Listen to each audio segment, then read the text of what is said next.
Salam Indonesia. Anda menyaksikan berita terkini bersama saya Pradana Adiputra. Pemirsa, kasus positif COVID-19 di Denpasar masih cukup tinggi. Sejalan dengan arahan pemerintah pusat, pemerintah Kota Denpasar tetap melakukan isolasi terpusat atau isoter bagi yang terpapar COVID-19. Dalam mewujudkan ketersediaan kamar isoter, Pemkot Denpasar terus menambah kamar untuk pasien isoter. Kini Denpasar sudah memiliki 1.436 kamar bagi pasien COVID-19 yang menjalani isoter. Wali Kota Denpasar IGN Jaya Negara di hadapan sidang paripurna DPRD Selasa 24 Agustus menyampaikan, secara umum kasus COVID-19 dalam beberapa hari terakhir ini mengalami penurunan. Hanya positif rate-nya masih di atas 2%, sehingga masih perlu penanganan yang serius.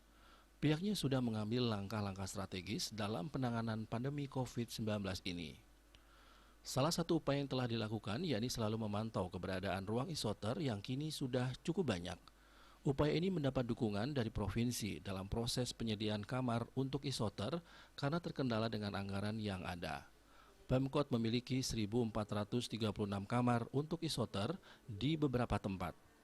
Dari jumlah itu hanya 300 kamar yang dibayar, selebihnya merupakan bantuan dari provinsi.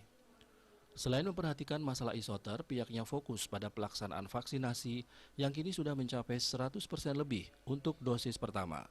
Bahkan untuk remaja juga hampir rampung. Akhir Agustus ini semua remaja sudah tervaksin dosis kedua. Pihaknya juga mengatakan telah membentuk tim yang menangani kamar rumah sakit serta bornya. Ini penting dilakukan untuk bisa memantau ketersediaan ruang di rumah sakit. Apabila di satu rumah sakit sudah penuh, maka bisa dipantau rumah sakit rujukan lainnya sehingga bisa mengarahkan pasien ke ruang yang sudah ada. Selain itu, tim tracking juga sudah disiapkan untuk melakukan 3T ini. Karena di lapangan kendalanya masih ada beberapa warga yang enggan untuk diswab. Ini menjadi kendala dalam penanganan COVID-19. Asmara Putra, Bali Pos melaporkan. Untuk mencegah penyebaran COVID-19, ingat pesan Ibu selalu terapkan 3M, wajib memakai masker, wajib mencuci tangan, dan wajib menjaga jarak, serta wajib menghindari kerumunan. Dengan penerapan perilaku 3M, Indonesia segera terbebas virus corona menuju Indonesia maju. Pemirsa, update terus informasi Anda dengan subscribe dan like YouTube channel Bali TV @newsbalitv. Tetaplah bersama Bali TV. Salam Indonesia.